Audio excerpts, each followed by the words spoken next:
So my name's Jason Diaz. I'm a student here at University of the Rockies, and it's my privilege today to interview Tom Greening, a 50-year veteran of psychotherapy, 35 years editing the Journal of Humanistic Psychology, currently a professor at Saybrook University, and also an active psychotherapist. 50 years in psychotherapy. Yeah, Jim Dugenthal hired me out of graduate school in 1958. A group practice that became kind of one of the centers of existential therapy as it developed. Rollo May's book, Existence, was published in 1958, that very year. And the rest is history. It kept growing and developing. Jim became president of the Association for Humanistic Psychology and then published books on existential psychology, psychotherapy. Been around a long time. You've seen a lot of things get started. Yeah. One of the things you've seen get started is the sort of medicalization of psychotherapy. Really interested in where you see things going in the next 50 years. Well, that's sort of the bête noire of for humanistic psychologists. We're kind of opposed to the medicalization, the reductionism. That's why humanistic psychology was founded in the first place by Abe Maslow and Carl Rogers and others to counter the reductionism and medicalization and scientism and the negative aspect of science as applied to experiencing, meaning-creating human beings. We wanted something more and deeper and still do. And it's saddening for us to see that much of psychology still tends to be reductionistic and simplistic rather than honoring the whole experiencing, meaning-creating, meaning-seeking person. Yeah. Seems to me that the medical model's gotten its roots in pretty deep. And where do you think we go from here? Oh, we'll probably just keep having the same fights. There's a huge amount of money and kind of cognitive simplicity that's appealing to a medical model of human suffering and so forth. And there's a lot of money there that is hard to fight. So that I think humanistic and existential psychology will always be something of a small, sturdy, persistent movement, but it's hard to sway the mainstream psychology. As you know, mainstream psychology has been supportive of torturing people, and it's hard to counter that. And forced drugging, forced hospitalizations, things like that we're opposed to. So it's hard to really take the time and effort and soul searching to address human beings as whole human beings. Time, effort, and soul searching. Yeah. So as a beginning psychotherapist, with your years and years, decades of experience, what advice could you give someone like me, just getting started? Well, stay open to all sorts of influences that may affect you, that you might not think of even as directly relevant to psychology. If you have an interest in music, popular or classical music, for example, be open to that. What is that telling you about the human condition, the human struggle? How does it inform and enrich and inspire the struggle? Same with graphic arts or great poetry and so forth. I remember joking once, there was an APA site visit to a university, and I was talking about the importance of literature, and I jokingly said, do you feel safe walking the streets at night knowing that there are psychologists out there who don't know who Kafka was? And the APA site visitor looked at me like I was kind of strange, which I was. But I do feel that there's some great literature that should be part of every psychologist's education. And that's where I was a great fan and junior colleague and friend of Rollo May because of his great valuing of the arts and literature and his education in that. And Rollo and I at one point created an alternative licensing exam.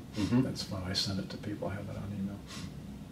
And it includes multiple choice questions, but about the arts and literature and history as relevant to psychology. And basically we're playing with funny answers, the multiple choice questions. Some of the answers are quite ridiculous, but it was fun to write. And it, on a more serious level, it does ask, well, who exactly was William James, and what did he stand for and contribute to psychology? And he was actually excuse me, actually not the brother of Jesse James, stuff like that. And we're just fooling around, but it had a serious component behind the questions. And it was our way of saying that if you're going to have a licensing exam for psychologists, you should think deeply about what it really should contain, and keep that open to negotiation and enriching, really. I've looked at some of the licensing exams, and I'm not sure I could pass them, and I'm not sure I would want to spend the time learning the things that one would be required to pass them. So just to recognize, at least, diversity is a big deal in psychology, different ethnic and racial groups. Well, we should have diversity in terms of education and culture, broadly and deeply conceived of for psychologists. I had never quite thought of that, but the concept of diversity as applied to the intellectual and even spiritual or value content of psychology.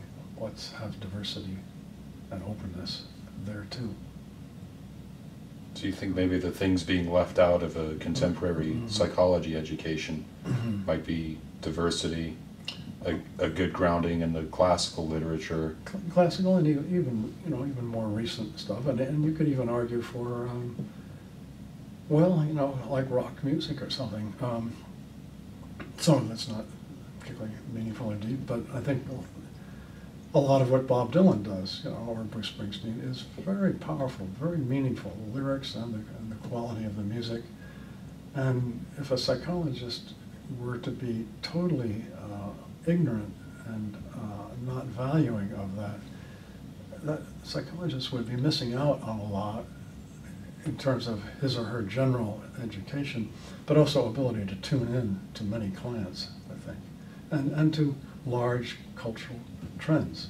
I have to confess, I myself don't keep up with present day popular music because I don't find a lot of it that I like, but it's very powerful. I mean, hip hop and so forth is very, very powerful in influencing consciousness and identity and development, and one needs to know something about that. It's maybe the protest music of this generation. Yeah, right. And to at least realize what are they saying and what are they protesting and what are they offering as meaningful alternatives.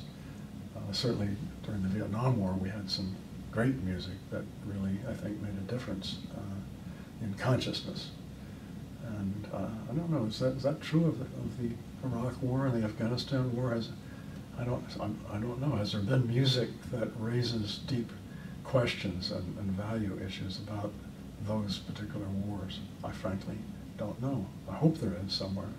And it seems like as an American citizen and as a psychologist who's interested in consciousness and development, maybe I should know more about that. You made me think I need to do some homework here. I do subscribe to Rolling Stone magazine, but I don't exactly know how to read it sometimes. Yeah. What's important here? What do I need to distill out of this? So maybe one of the things that you're saying, and feel free to correct me or storm off in a huff if I'm wrong, is maybe the current way we're educating psychologists leaves out important things about how to tune into the other person's experience. Yeah, the other person's experience, the individual's experience, and cultural trends, value trends, and so forth.